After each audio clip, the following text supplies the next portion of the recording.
쨍하고 해뜰날 곧 옵니다. 네.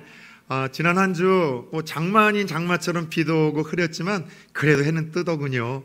우리의 인생에서도 뜻하지 않는 또 비가 오고 먹구름이 껴도 그래도 하나님의 은혜로 쨍하고 해뜰 날이 저와 여러분들에게 주어질 줄 믿습니다. 이 한 주도 특별한 그런 은혜를 경험하는 기가 막힌 한 주가 되기를 다시 한번 예수 그리스도의 이름으로 축원합니다. 사진 한 장만 띄워주시겠어요? 여러분 혹시 익숙한 얼굴일 텐데 이 얼굴 많이 보셨죠? 누구인지 아시겠습니까?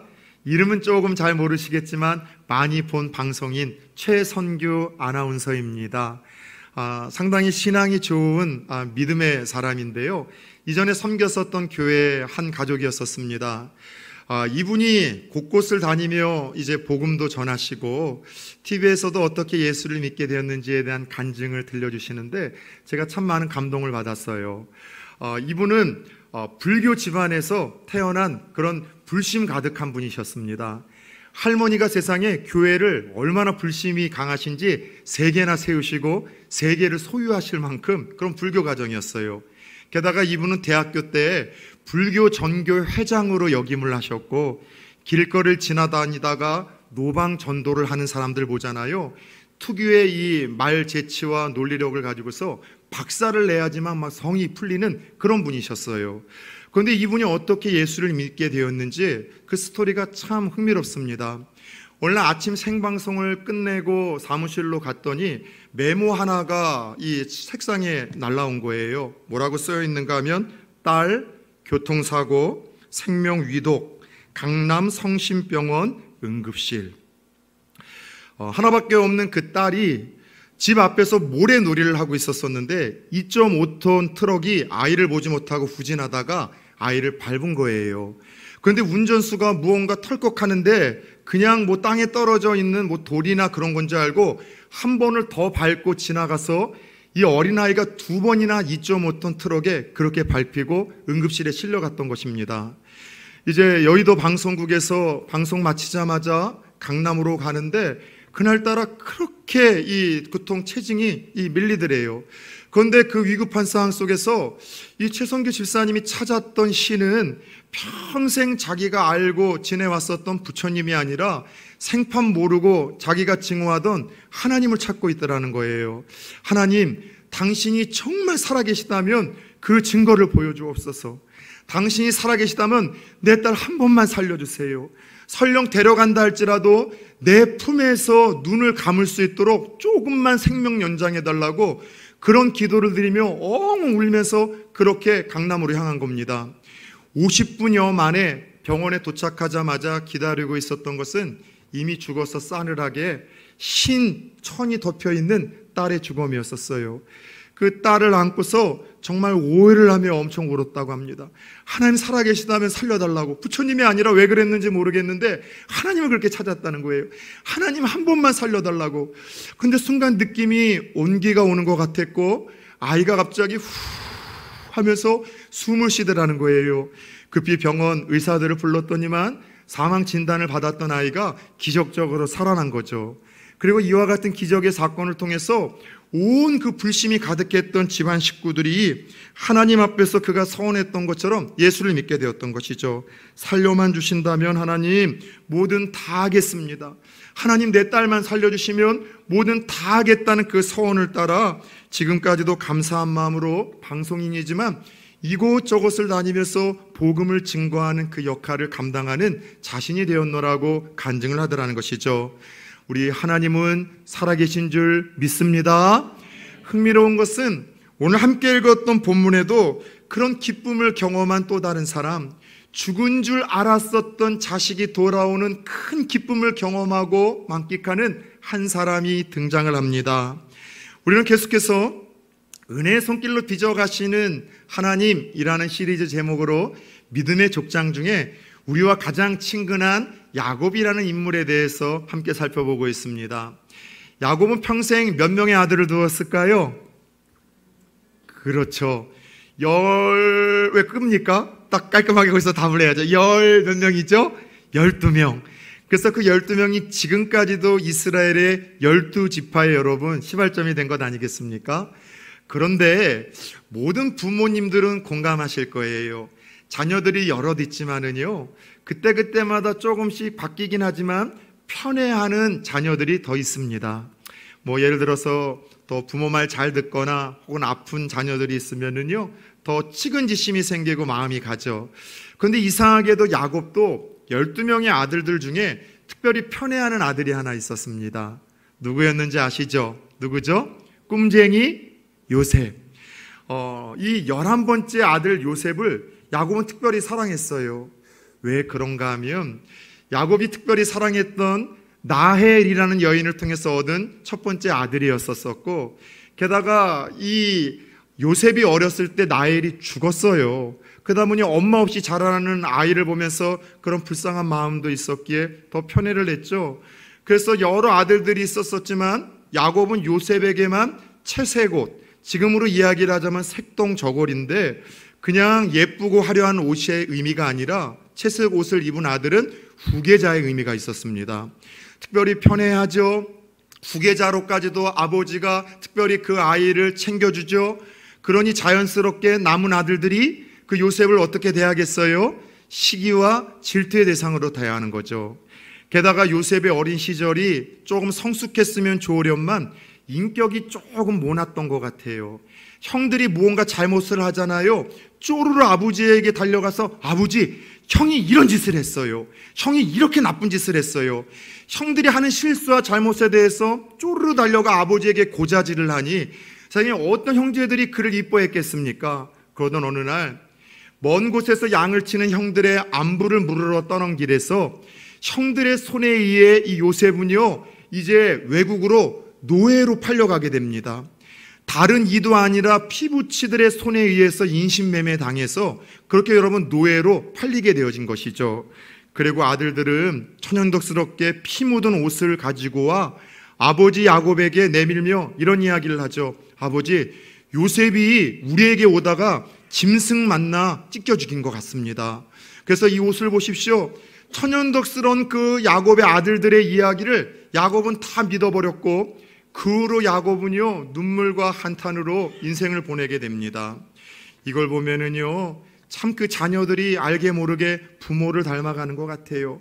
평생 부모 속이고 다른 사람 속였었던 그 모습이 여지없이 자녀들에게 나타나는 모습을 보며 많은 생각을 갖게 됩니다.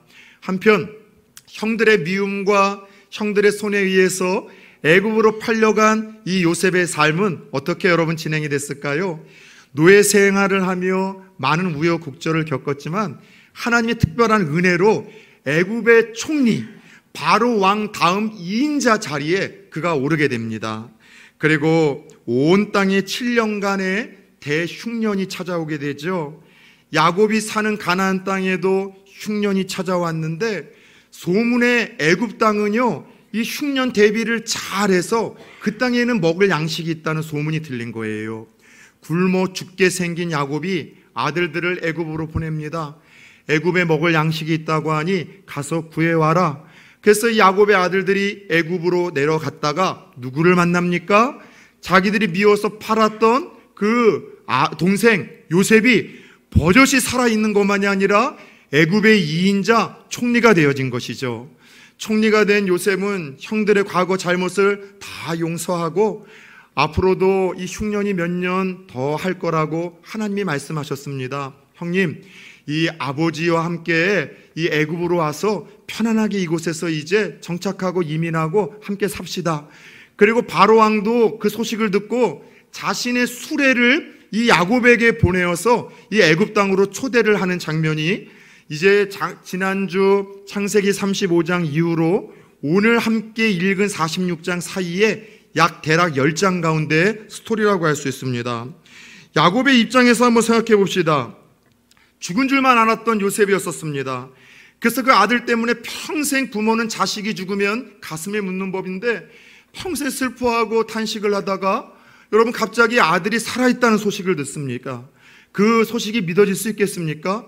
더 나아가 그냥 살아있는 것이 아니라 그 큰 땅 애굽의 2인자 총리가 되어서 지금 자기와 온 일가를 초대하고 있다는 소식을 듣습니다.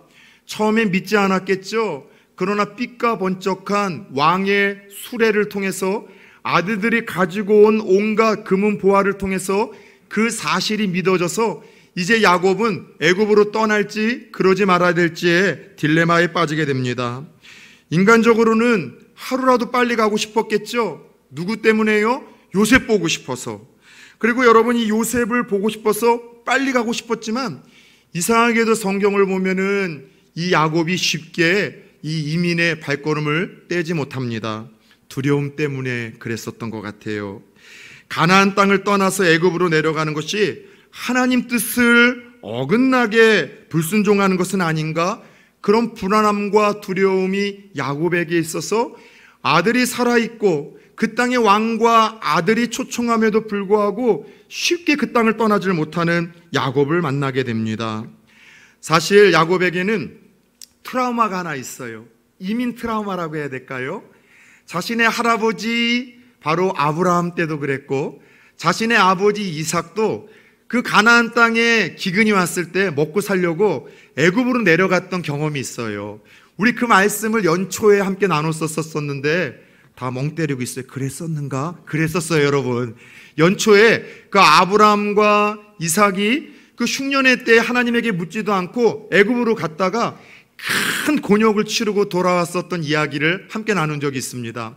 야곱은 그것을 다 듣고 알고 있어요.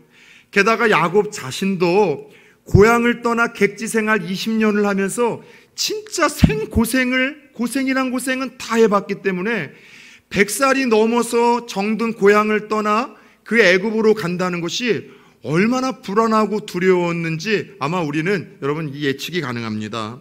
그러나 계속되는 기근에서 가족이 살아남으려면 요셉이 있는 애굽 땅으로 가는 것이 최선이었었습니다. 무엇보다도 죽은 줄만 알았던 요셉이 살아있다는 소식 듣고는 만나고 싶어 지체할 수가 없었던 것이죠. 한마디로 야곱의 상황은 지금 이런 상황이에요. 기대감과 더 나아가 불안함 사이에 선 그런 모습이죠. 따라서 해봅시다. 기대와 불안함 사이에서. 오늘 말씀의 제목처럼 그는 기대와 요셉을 볼 수 있는 기대감과 그러나 이 늦은 나이에 떠나서 내가 생고생은 아닌가? 이런 불안함 사이, 아들을 볼 수 있다는 설렘과 그 땅에 가는 것이 하나님의 뜻을 벗어나는 것은 아닌가? 두려움 사이에서 이도 저도 못하고 있는 야곱의 모습을 보게 되더라는 것이죠. 살다 보면 우리도 이럴 때 있잖아요. 어떤 기대와 불안함 사이에서 쉽게 결정 못하는 거예요. 새로운 일을 앞두고 설렘과 두려움 사이에서 쉽게 우리가 무언가 여러분 선뜻 우리가 행하지 못하는 거예요.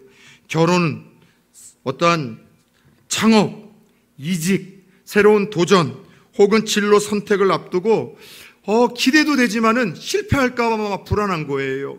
무언가 잘 될 것 같은 설렘도 있지만 여기서 크게 망하거나 하나님의 뜻을 혹시 벗어나는 것은 아닌가? 그런 두려운 마음이 있어서 쉽게 여러분 기대와 불안함 사이에서 설렘과 두려움 사이에서 좀 주저주저할 때가 우리도 살다가 보면 얼마나 많은지요.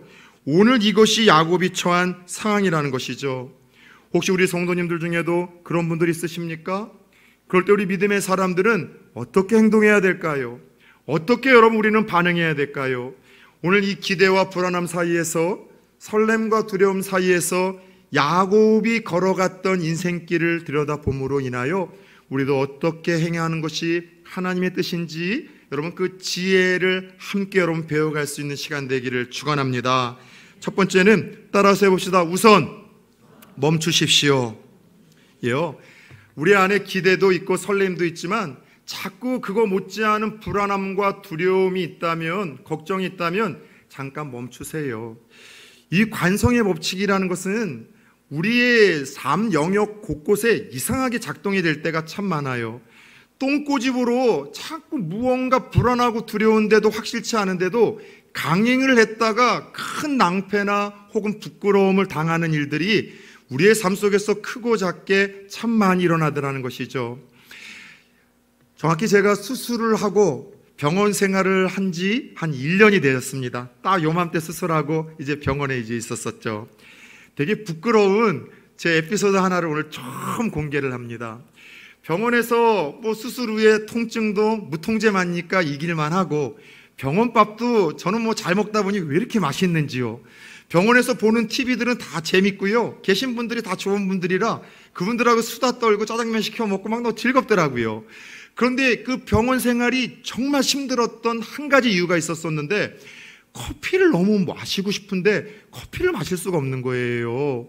제 커피를 얼마나 좋아하는지 우리 젊은 친구들은 알잖아요. 좋은 콩 사서 저는요 직접 갈아서 핸드 드립으로 하루에 막 5잔에서 7잔 정도 마실 만큼 그렇게 커피를 좋아합니다.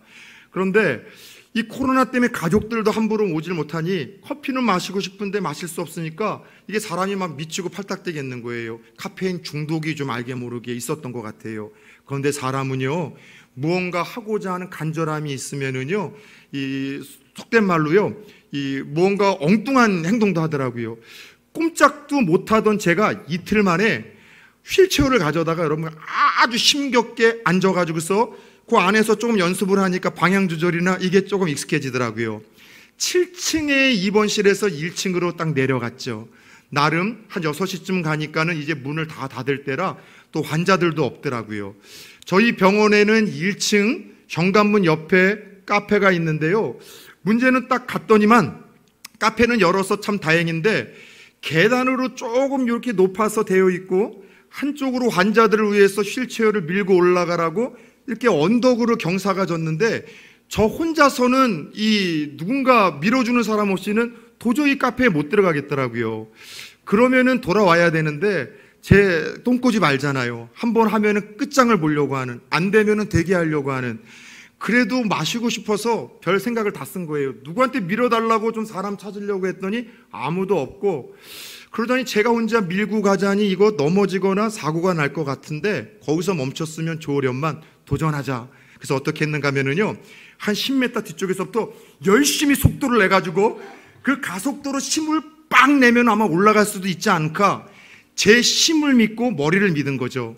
그래서 이제 한 10m에서 열심히 막 페달을 밟기 시작하면서 바퀴를 굴리면서 딱 올라갔는데요, 어떤 일이 벌어졌을까요? 한참 가속을 받아서 어느 정도 3분의 2까지는 올라갔는데 생각보다 더 가팔라가지고서 더 이상 안 올라가는 거예요. 순간 여러분, 휠체어가 뒤로 밀리니까 겁이 나서 바퀴를 딱 잡았더니 어떤 일이 벌어졌는가 하면은요, 그대로 휠체어가 뒤로 넘어가는 거예요. 뒤로요. 그래서 제가 몇 바퀴를 굴렀는데 그 우당탕 소리를 듣고서 몇몇 테이블에 있었던 간호사 선생님하고 그 카페 주인이 기겁을 하고 달려와서 막 괜찮냐고 물어보는데, 넘어지는 그 순간에도 다리만큼은 다시 다쳐서는 안 된다고 해서 다리는 괜찮은데 문제는 너무 창피한 거예요. 얼굴을 못 뜨겠는 거예요. 커피를 못 마시고 올라가서 그 후로 못 내려왔어요. 창피해가지고요.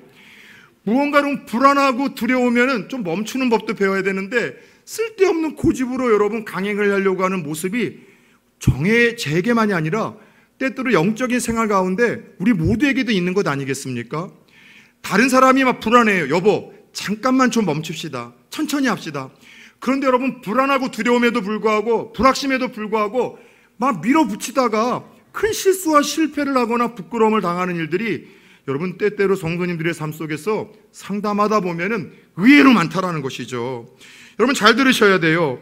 성도들에게 찾아오는 두려움과 불안함은 하나님이 주시는 우선 멈춤의 신호일 수 있다는 것을 우리는 여러분 깨달으셔야 됩니다. 오늘 야곱 보세요. 불안함과 두려움 가운데 야곱은요, 가나안 땅을 우선 떠나긴 했습니다. 그런데 가나안 땅을 벗어나기 전에 가나안과 애굽 땅의 경계선이었었던 브엘세바에 잠시 멈춥니다. 브엘세바는 어떤 곳인가 하면 이스라엘의 최남단, 이 경계선이에요. 여기서 더 내려오면 광야가 있고 그 광야를 지나 드디어 애굽이 있기 때문에 이스라엘의 경계선인데, 요셉을 너무나 보고 싶은 마음에 우선 일어나서 출발을 했는데 가나안 땅을 떠나기 전에도 불안함과 두려움은 사라지지 않고 더 커지다 보니 어떻게 해요? 떠나긴 떠났지만 거기서 멈추고 잠깐 여러분 숨고르기 시간을 갖습니다. 브엘세바는 야곱의 가족과 특별한 인연이 있는 곳이었었습니다. 그의 할아버지 아브라함이 제단을 쌓고 하나님 만났던 것이고요, 야곱의 아버지 이삭도 제단을 쌓고 하나님 만났던 곳, 하나님의 음성을 들었던 곳, 그 무너졌었던 믿음이 회복되어졌었던 야곱 일가의 특별한 영적인 장소가 이 브엘세바였어요. 여러분, 야곱은 할아버지에게 브엘세바에 대한 이야기를 듣고 아버지에게 브엘세바에 대한 이야기를 듣고 그 중대한 상황 속에서 하나님의 음성을 내가 저기선 들을 수 있지 않을까? 내가 저기서는 하나님을 내 할아버지와 아버지처럼 만날지도 모른다는 기대감을 가지고서 그곳에 머물렀던 곳이죠. 사랑하는 여러분, 여러분의 가정에도 부모 세대들이 하나님 만났었던 추억의 장소가 자녀들에게 전해지고 있습니까? 할아버지, 할머니가, 믿음의 어머니, 아버지가 하나님을 만나고 은혜를 경험했었던 그 곳이 자녀들에게도 소개가 되어지고 유지가 되어지고 흘러가고 있는가 여쭤보고 싶어요. 저는 젊은 날 하나님을 주로 만났던 곳이 불안과 두려움이 있을 때마다 주로 기도원이었었습니다. 참 기도원을 많이 다녔어요. 그래서 주로 자주 다녔던 데가 금식 기도를 하면서 저 파주 쪽, 경기도 쪽에 있는 이제 오살리라는 아주 큰 기도원이 있고요. 또 하나는 조금 내려와서 경기도 쪽에 한월산이라는 기도원이 있는데, 한월산이라는 이 기도원에서는 금식을 못하게 해서 한 3일 금식을 하다 조금 더 길어질 때에는 오살리로 옮겨서 그렇게 금식을 하면서 그렇게 기도원에서 하나님을 만나고 제 무너졌던 신앙이 다시 회복되어졌었고 하나님의 음성을 들었던 경험들이 곳곳에 있어요. 그런데 한 이틀 전에 제가 제 아내에게 이러한 짧은 이야기를, 고민을 좀 나눴어요. 여보, 내가 보니까 우리 아이들과 함께 기도원에서 함께 먹고 마시며 은혜를 받고 또 교제를 하는 시간들이 한 번도 좀 없었던 것 같다. 그런 얘기를 하면서 나는 기도원에서 하나님 참 많이 만나고 좋은 추억을 가졌는데, 그래서 우리 아내가 코로나 끝나면 한번 우리가 그런 시간을 갖자고 이야기를 해서 정말 좀 가져보려고 합니다. 여러분의 자녀들이 부모가 만났던 그 하나님을 만났던 장소, 그 자리를 찾고 있습니까? 알고 있습니까? 그 시간들을 여러분들 이 자녀들에게도 흘려주고 있습니까? 오늘 야곱의 일가에는요, 적어도 이런 은혜가 흐르고 있었어요. 브엘세바, 그곳에서 할아버지를 만나고 아버지를 만나주신 그 하나님이 불안과 두려움 속에서 나도 만나주시지 않을까? 내게도 하나님의 뜻이 무엇인지를 들려주지 아니하실까? 그런 기대감 속에 여러분, 야곱은 잠시 멈춥니다. 그래요, 여러분, 어떤 새로운 일을 시작하며 기대가 있지만 불안함이 더 커지고 설렘으로 시작을 했지만 두려움이 더 커지다면 잠시 여러분 멈추십시오. 강행하지 마십시오. 그리고 숨 고르기의 시간을 가질 수 있기를 예수 그리스도의 이름으로 축원합니다. 두 번째, 불안과 기대감 사이에서, 설렘과 두려움 사이에 섰을 때 취해야 될 모습은요, 예배를 통해 하나님의 뜻을 찾으십시오. 자, 오늘 야곱은 브엘세바에서 그의 조상들이 그랬듯이 먼저 뭘 합니까? 예배를 드려요. 희생 제사를 드립니다. 부모 세대들이 하는 모습을 자녀들은요, 희한하게 그대로 답습을 해요. 그래서 죄송하지만 부모 세대들이 신앙생활을 잘 하신 분들은 보면은 자녀 세대들이 하나님을 잘 섬겨요. 주의 종들을 잘 섬기고 무언가 남다른 모습들이 있기는 있어요. 다행히도 이 야곱도 그의 할아버지, 아버지가 그랬던 것처럼 브엘세바에서 생각만 하고 묵상만 하는 것이 아니라 멈춰서서 뭘 하고 있어요? 예배를 드리고 있다는 것이죠.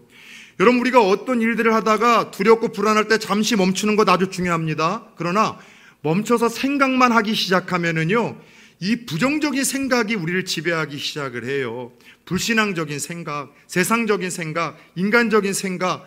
여러분, 그래서 멈추되 뭘 해야 되는가 하면 예배를 통해서 하나님의 뜻을 구하고 하나님의 음성을 듣는 시간들이 필요하다는 것입니다. 오늘 야곱이 그래요. 하나님, 요셉이 살아있다고 합니다. 하나님 너무나 감사해요. 얼마나 감사해요. 여러분들 이 기도와 또 찬양을 드렸겠습니까? 애굽의 총리가 돼서 저를 부르라고 왕과 함께 초대를 합니다. 수레까지도 보냈습니다. 하나님, 이 땅에는 기근이 있습니다. 이 땅을 떠나는 것이 하나님의 뜻입니까? 애굽으로 내려가는 것이 정말 하나님의 뜻입니까? 하나님의 뜻을 좀 내게 알려주옵소서. 예배를 통해서 그 불안함과 두려움 속에서 하나님 앞에 나아가고 있는 야곱의 모습을 오늘 기록하고 있어요. 여러분 잘 보십시오. 야곱의 모든 상황은요, 애굽으로 내려가는 것이 옳아요. 모든 상황은 맞아요. 여러분들, 요셉은 살아있죠. 그 아버지나 할아버지는 애굽에서 오라는 사람도 없었지만 애굽의 왕도 오라고 하죠. 2인자인 아들 요셉도 총리가 되어서 오라고 하죠. 그곳으로 가야지만 온 가족들이 살 수 있죠. 모든 상황은 애굽으로 나가는 것이 여러분 합당합니다. 그런데도 야곱은 잠깐 멈춰서서 그 불안함이 있고 두려움이 있으니 하나님 앞에 예배를 하고 있어요. 눈치채셨어요? 야곱이 좀 많이 달라졌어요. 야곱이 조금 우리가 알고 있는 야곱과 무언가 좀 다른 모습이 보이고 있어요. 자기의 머리를 믿고 계산하던 사람 아니었습니까? 주판수 튕겨가며 신앙 하나님은 자기가 필요할 때만 찾고 어떤 선택과 결정의 기로에서는 무엇이 나에게 돈이 되냐, 무엇이 나에게 유익이 되냐, 무엇이 나에게 더 평안한 길이냐, 이것 가지고서 하나님 여러 번 벗어버리고 신앙 던져버리고 그렇게 길을 걸어왔던 사람인데 지금 모든 상황이 내려가는 것이 합당함에도 불구하고 하나님의 뜻을 묻고 있는 사람이 되었다는 것이죠. 갈수록 더 깊어진 거예요. 갈수록 더 성숙해진 거예요. 은혜의 손길로 빚어가시는 하나님 안에서 그가 여러분들 어떤 상황 속에서도 하나님의 뜻을 찾고 하나님의 뜻을 구하는 믿음의 사람으로 변화되어 가기 시작했다는 것이죠. 여러분 이걸 보면은요, 교회 안에는 두 부류의 신앙인이 있는 것 같아요.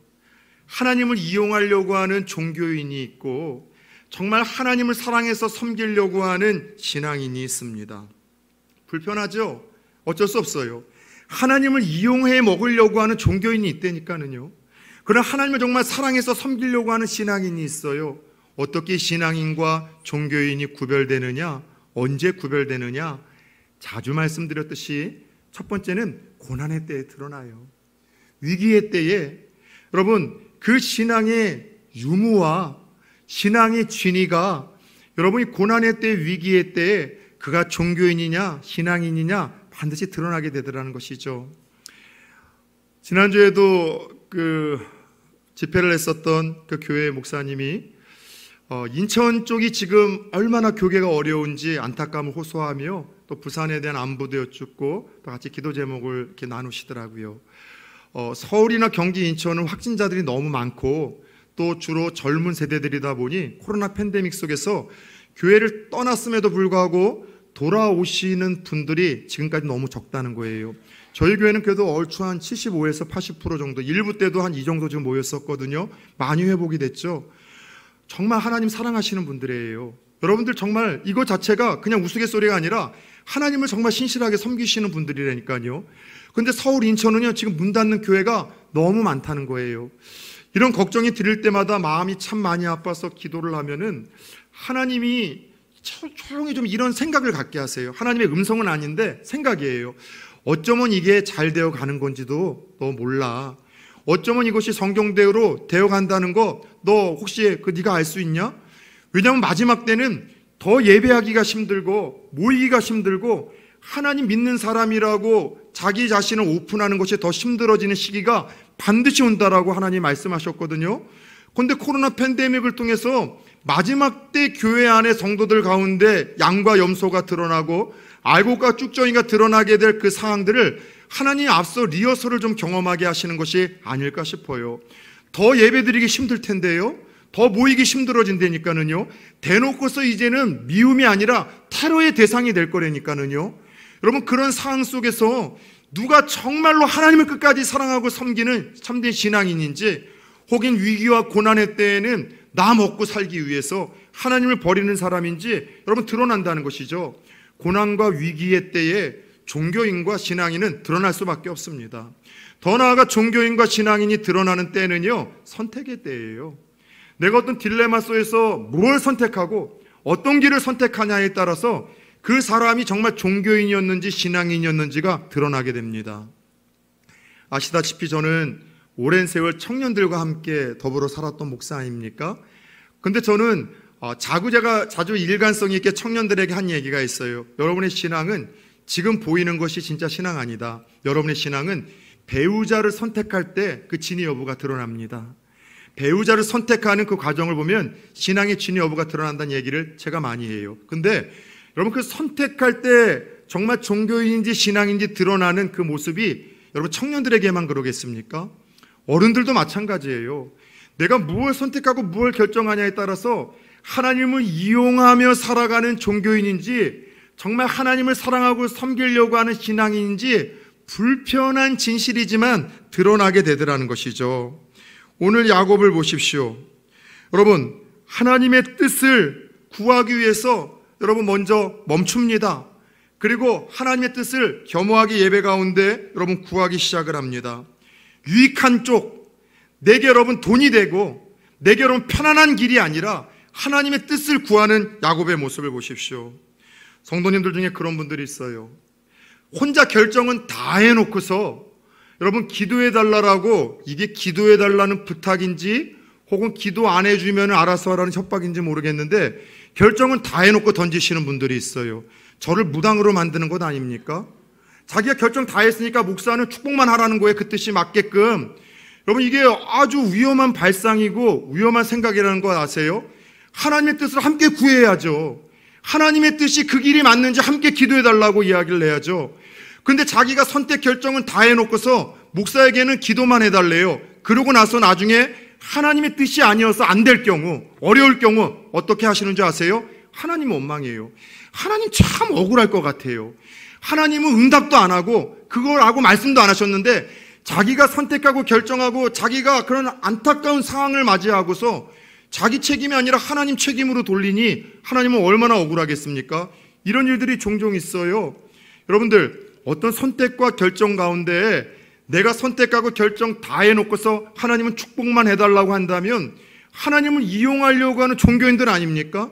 하나님이 마치 알라딘의 요술 램프에서 내가 마음껏 부리고 싶을 때 부리는 여러분 그런 지니와 같은 존재일 것, 여러분 그것 이상 이하도 아니잖아요.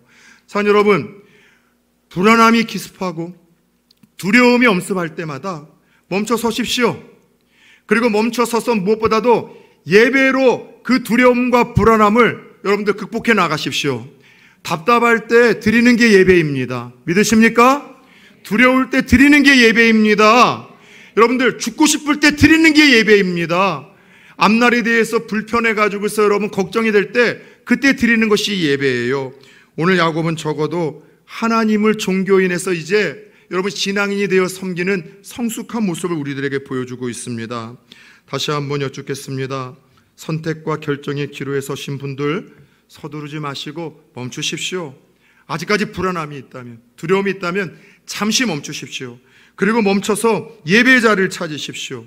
하나님에게 여러분 제사를 드리며 그분의 뜻을 구하십시오. 그때 하나님이 말씀을 통해 이미 우리에게 응답하십니다. 기도하는 가운데 감동을 통해서 역사하시고 환경을 통해서 우리에게 하나님의 뜻을 알려주십니다. 2주 전에 서울에 있던 한 제자가 일부 예배를 참여했습니다.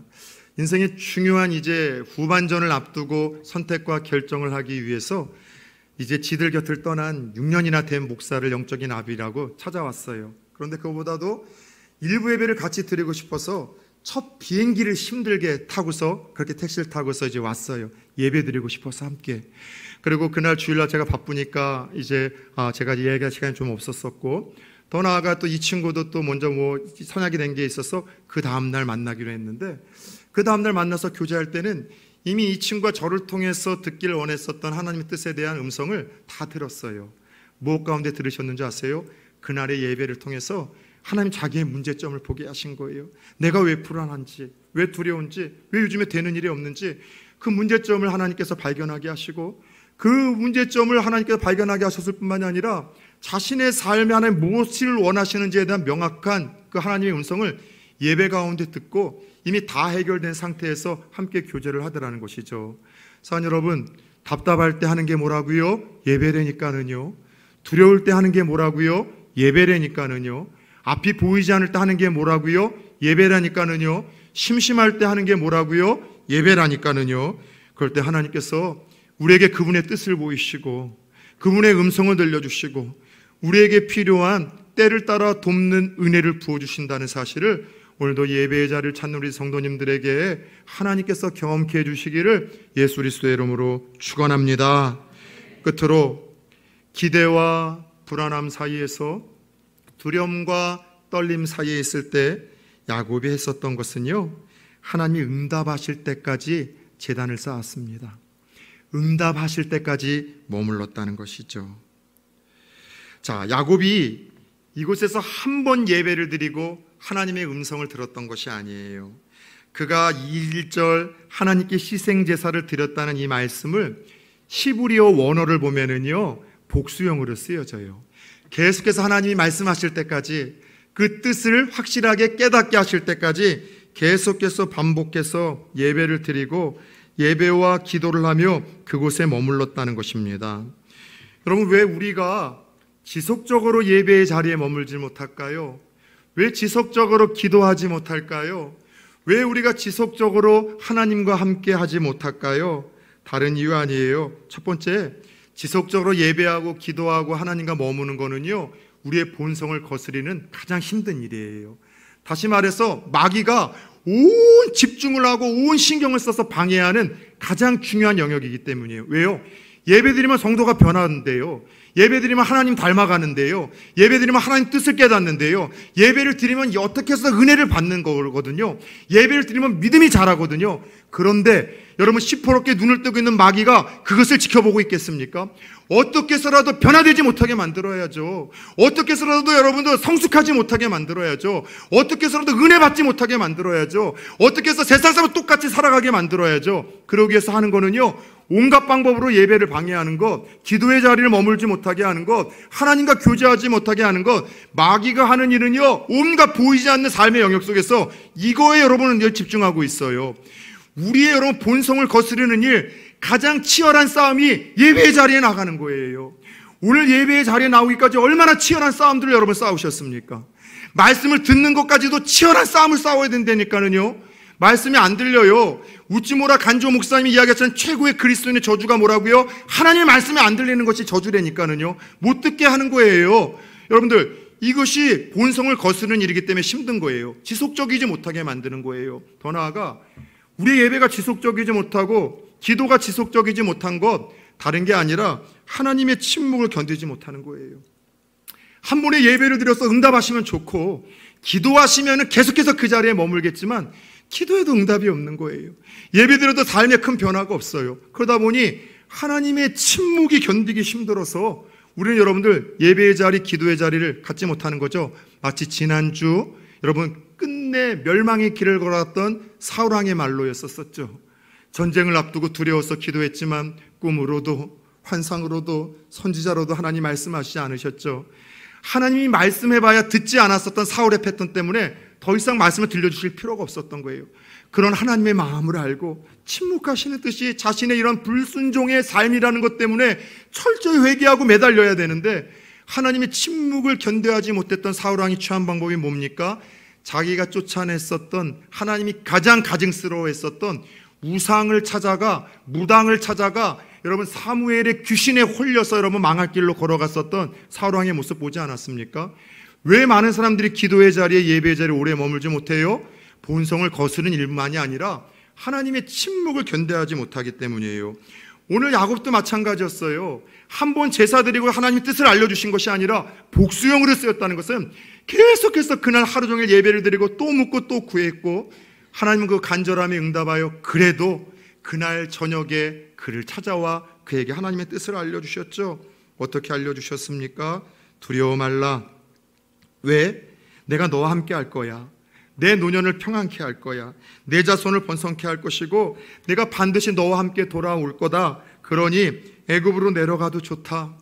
불투명함 때문에 어떤 일이 벌어질지 몰라서 두려워했었던 그 야곱에게 하나님이 이제 무언가를 행하실지 그 길을 보여주시고, 어떤 상황 속에서 함께 하실 것을 말씀하셨고, 해피엔딩으로 끝날 것을 하나님이 약속을 하셨으니 내려가는 그 길에 이제는 불안함이 사라집니다. 두려움이 사라지고 기대와 설렘과 하나님 주신 평안과 확신을 가지고 야곱이 걸어나가더라는 것이죠. 여러분, 가끔가다 저에게 늘 전화로 자주 어떠한 기도 제목을 나누고 또 어떠한 이제 그 상담을 하거나 묻는 제자들도 있고 장로님들도 계시고, 그리고 또 이제 목사님들이 계세요. 어떤 분들은 조금 지겨울 정도로, 귀찮을 정도로 말도 안 되는 걸 가지고 자꾸 전화를 하시는 거예요. 목사님, 내 주보 우리가 좀 도용해도 괜찮겠습니까? 하십시오. 목사님, 우리 주보에 이런 걸 넣으려고 하는데 이런 글자 모양은 좀 어떻습니까? 아니, 그런 걸 왜 저한테 물어보는 거예요? 목사님, 우리가 이런 표를 쓰려고 했는데 이런 거 어떻습니까? 목사님, 신방은 어떻게 해야 됩니까? 그런데 여러분, 말로 귀찮다고 하지만 제 마음 안에는 이상하게도요, 되게 여러분들 더 도와주고 싶어요. 뭔가 잘 일러주고 싶어요. 근데 하나님이 그런 분이라는 생각이 드는 거예요. 별것 아닌 일에 자꾸 하나님에게 묻고, 하나님이 들려주지 않으면 또 귀찮게 하고, 또 귀찮게 하면은 하나님 그거 귀찮아하시지 아니하고 하나님이 들려주신다니까는요, 깨달았게 하신다니까는요, 들어야 될 말씀을 들려주신다니까는요, 저와 여러분들의 삶이 하나님을 좀 귀찮게 하는 일들로 쉽게 포기하며 예배 자리를 떠나거나 기도의 자리를 떠나는 것이 아니라 끝까지 좀 애살맞게 이 하나님을 응답하시고 축복하실 때까지 머무를 수 있는 야곱의 영성을 좀 회복했으면 좋겠어요. 제 딸들 중에 좀 이 애살이 있는 딸이 있습니다. 부산에 처음 왔는데 유치원 선생님이 그 딸을 보고 어머니 아버니 얘가 애살이 있어요. 그래서 애가 볼이 좀 통통해서 살이 좀 많다는 얘기를 직접적으로 이렇게 하는가 했더니 그게 아니라 뭐 근성이 있고 열심이 있고 뭐 고집이 있을 때 하는 말이라면서요. 그래서 제가 부산 말이 아직까지도 서툴러서 애살이 있다고 하길래 뚱뚱하다는 걸 대놓고 얘기를 하냐 막 그랬는데, 그런데 이 아이가 어려서부터 그랬어요. 애들 중에 여러분들 하루 종일 목회하고 피곤해서 오면은요, 아빠 목말 좀 태워줘요. 그럼 싫어, 안 돼. 밀어내면 다른 애들은 안 하는데 얘는 끝까지 올라타는 거예요. 제가 누워있으면은요, 누워있는 제 목에 올라타고, 앉아있으면 뒤로 살금살금 와가지고 올라타고, 거짓말 안 하고요. 심지어 제가 다니는 그 길목에 김치냉장고에 위에 올라 숨어 있다가 지나가면 뛰어가지고 올라타가지고 여러분 제 목에 타는 거예요. 한 번, 두 번이 아니라 끝까지 이렇게 여러분 올라타려고 하는 집요함이 있는 아이를 보면서 제가 목말 태워줬을까요? 안 태워줬을까요? 이 아이가 진짜 타고 싶어 하구나. 진짜 타고 싶어 하는구나. 피곤해도 태워줘요. 하나님도 그래요. 한 번의 예배, 한 번의 기도, 한 번에 우리가 섬김을 통해서 하나님의 응답이 들려지지 않을 때도 있고 축복이 없을 때도 있지만 하나님의 침묵 속에서 여러분 포기하지 마십시오. 거룩한 애사를 가지고 야곱처럼 응답하실 때까지, 하나님 축복하실 때까지, 은혜를 주실 때까지 예배 자리를 떠나지 않겠습니다. 기도의 자리를 떠나지 않겠습니다. 하나님 품을 떠나지 않겠습니다. 그럴 때 하나님은 그들을 만나시고 그들에게 예비하신 은혜를 주신다는 사실을 야곱을 통해서 깨달으셨으면 좋겠어요. 그렇게 야곱은 20년 만에 죽은 줄 알았던 아들 요셉을 만납니다. 오랜 상처와 눈물이 치료받는 순간이죠. 그리고 요셉을 만난 기쁨을 야곱은 이렇게 감격스럽게 오늘 함께 읽진 않았지만 46장 30절에 이렇게 고백을 합니다. 같이 한번 볼까요? 이스라엘이 요셉에게 이르되 내가 지금까지 살아있고 내가 내 얼굴을 보았으니 지금 죽어도 족하도다. 아들 본 감격에 뭐래요? 내가 지금 죽어도 여한이 없다는 거예요. 여러분, 요즘에 너무 행복한 나머지 그런 고백하고 계시는 분들이 있습니까? 목사님, 저는 요즘 죽어도 여한이 없어요. 이런 경험, 이런 고백하시는 분들이 있으세요? 얼굴 표정 보니까 무슨 말이냐, 하루하루 죽지 못해서 살고 있는데 이 목사야, 막 그런 의미인데요. 여러분, 정말 죽을 만큼 행복한 일을 경험했을 때 이 고백을 해요. 저는 바라기는 우리 부산 초원교회 성도님들이 하나님 앞에서 불안과 두려움 속에서 머물다가 예배 가운데 하나님의 음성을 듣고 하나님 주시는 은혜와 하나님 주시는 응답 때문에 죽어도 좋겠다는 고백을 날마다 터뜨릴 수 있는 이 한 주가 되기를 축원합니다. 그런데 이 고백을 누가 하는 줄 아세요? 내가 지금 죽어도 여한이 없다는 이 고백은요, 하나님 만난 사람들이 하는 고백이에요. 여러분, 처음 하나님 만났을 때 내 죄가 다 용서함 받고 오늘 죽어도 천국에 갈 수 있다는 확신이 있었을 때 그런 고백해 본 적 없어요? 하나님, 전 지금 죽어도 좋아요. 지금 죽어서 천국 가고 싶어요. 죽어도 두렵지 않고 죽어도 여한이 없다는 이 고백은 하나님 만난 사람이 하는 고백인데, 우리 성도님들 이 고백이 하나님 만나 여러분들의 고백들로 터져나오기를 축원합니다. 더 나아가 이 고백은요, 잃어버린 한 영혼이, 죽은 줄 알았던 한 영혼이 살아날 때 했던 아버지의 고백인 것처럼 잃어버렸던 한 영혼이 하나님 앞에 돌아올 때 하나님이 눈물을 터뜨리며 하는 고백이 내가 지금 죽어도 여한이 없다는 그 고백이에요. 잃어버렸던 이가 다시 신앙을 회복하고 하나님 예배 자리로 올 때 기도의 자리를 올 때, 십자가 밑으로 올 때 하나님은 그들을 바라보면서 지금 죽어도 여한이 없다는 감격스러운 고백을 하더라는 것이죠. 사랑 여러분, 기대와 불안함 가운데 있다면 서두르지 마십시오. 하던 일, 가던 길에서 잠시 멈추십시오. 그리고 멈춰서서 여러분 예배 자리로 나오십시오. 하나님과 여러분 승부를 거십시오. 무릎으로 하나님과 대면하십시오. 그리고 침묵 속에서도 멈추지 마십시오. 그러면 살아계신 하나님, 아브라함의 하나님, 이삭의 하나님, 야곱의 하나님은 오늘 멈추지 아니하고 끝까지 제단 쌓으며 하나님을 바라보는 우리들에게도 동일하게 살아계시는 우리와 상관 있는 하나님으로 역사하실 것입니다.